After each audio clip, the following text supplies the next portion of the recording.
తెలంగాణ సర్పంచ్ ఎన్నికలలో జనసేన పార్టీ కూడా పోటీ చేస్తున్న విషయం మనందరికీ తెలుసు. మొదటి విడత సర్పంచ్ ఎన్నికలలో జనసేన పార్టీ సర్పంచ్‌తో పాటు వార్డు మెంబర్‌లను గెలుచుకుంది. అదే విధంగా ఉప సర్పంచ్‌లను కూడా గెలుచుకొని జనసేన జోరునైతే తెలంగాణ పంచాయతీ ఎన్నికలలో జనసేన తన సత్తానైతే చాటింది. పోటీ చేసిన కొన్ని స్థానాల్లో అయినా గెలిచి జనసేన గ్రామ స్థాయిలో కూడా ఉంది అని మరొకసారి అయితే రుజువు చేసిర్రు.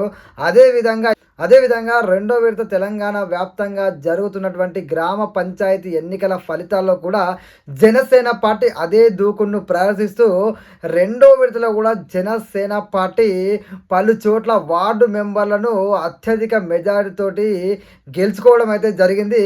అటు జనసేన పార్టీ కూడా చాలా ఆనందాన్ని వ్యక్తం చేస్తుంది. గ్రామ స్థాయిలో స్వచ్ఛందంగా జన సైనికులు ముందుకొచ్చి జనసేన కండువా కప్పుకొని జనసేన పార్టీ తరపున జనాల్లోకి వెళ్ళి వార్డు మెంబర్గా గెలవడం అనేది నిజంగా జనాల్లో జనసేన పట్ల కానీ పోటీ చేసిన నాయకుల పట్ల కానీ ప్రజలు చూపిస్తున్న ఆదరణకు మనం ఒక నిదర్శనంగా అయితే చూడొచ్చు.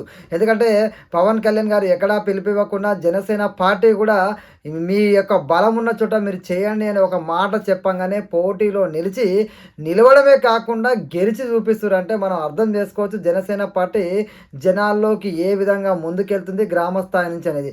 అదేవిధంగా ఈరోజు రెండో విడతలో ఎక్కడెక్కడ జనసేన పార్టీ తరఫున ఎవరెవరు గెలిచిన విషయాన్ని మనం మాట్లాడుకుందాము.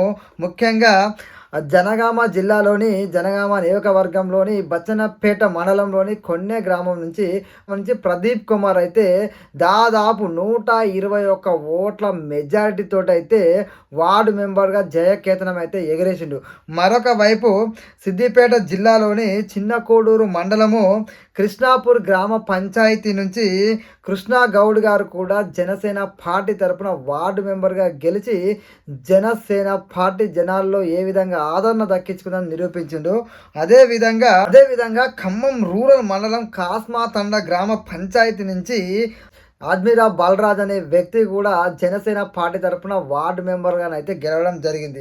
మరొక వైపు జగిత్యాల నియోజకవర్గం సారంగపూర్ మండలం రంగపేట గ్రామ పంచాయతీ నుంచి విజయ్ కుమార్ గారు కూడా వార్డు మెంబర్గా అయితే గెలవడం జరిగింది. అదేవిధంగా మరికొంతమంది జనసేన తరఫున పోటీ చేసి వివిధ నియోజకవర్గాల్లోని కొత్తగా ఏర్పడబడిన జిల్లాల్లో జన సైనికులు అక్కడక్కడ జనసేన పార్టీ తరఫున వార్డు మెంబర్లుగా పోటీ చేసి గెలుపొందడం జరిగింది. ఉప సర్పంచ్లు కూడా చాలా చోట్ల గెలుపొందడం అయితే జరిగింది. దానికి జనసేన పార్టీ ఈ గ్రామ పంచాయతీ ఎన్నికలల్లో గ్రామీణ స్థాయి నుంచి తెలంగాణలో కూడా తన యొక్క మార్కును చూపిస్తూ గ్రామ స్థాయిలో కూడా పవన్ కళ్యాణ్ గారు రాకుండానే జయకేతనాన్ని ఎగరవేస్తూ జనసేన పార్టీ జెండానైతే అక్కడ పోటీ చేస్తున్నటువంటి జనసేన తరపున పోటీ చేస్తున్నటువంటి అభ్యర్థులు జనసేన జెండాని గ్రామ స్థాయి నుంచి రెపరెపలాడిస్తున్నారు.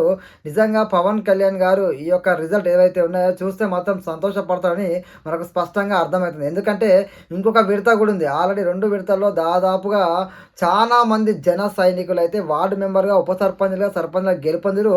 ఇంకో విడత ఉంది. రెండో విడతలో కూడా అదే విధంగా గెలుపొందడం, అదేవిధంగా మూడో విడతలో కూడా చాలా మంది ఈ సర్పంచులుగా అదేవిధంగా వార్డు మెంబర్గా పోటీలో ఉన్నారు. కాబట్టి అక్కడ కూడా ఎన్ని స్థానాలు గెలుస్తాయో, ఎందుకంటే ఇక్కడ ఇచ్చిన బూస్ట్ తోటి అక్కడ కూడా గెలిచే అవకాశం అయితే కనబడుతుంది. చూడాలి మరి ఎన్ని స్థానాల్లో మొత్తానికి వార్డు మెంబర్లు ఎన్ని గెలిచిర్రు, ఉప సర్పంచ్లు ఎన్ని గెలిచిర్రు, సర్పంచ్ ఎన్ని గెలిచిర్రు అనేది ఈ యొక్క 3 విడతల తర్వాత జనసేన పార్టీ ప్రకటించబోయే రిజల్ట్ గురించి జనసేన పార్టీ ప్రకటించే ఆ రిజల్ట్ తర్వాత మనం మాట్లాడుకున్నాం. మొత్తానికి జనసేన పార్టీ గ్రామ పంచాయతీ ఎన్నికల్లో గెలిచి జనసేన పార్టీ గ్రామ స్థాయి నుంచి బలోపేతం అవడానికి మా యొక్క విజయాలే కారణం అనే విధంగానైతే ఒక జనసేన పార్టీ గ్రౌండ్ స్థాయిలో ఒక జెండానైతే పాతింది. మీ అభిప్రాయాన్ని కూడా కామెంట్లో తెలియజేయండి. జై హింద్.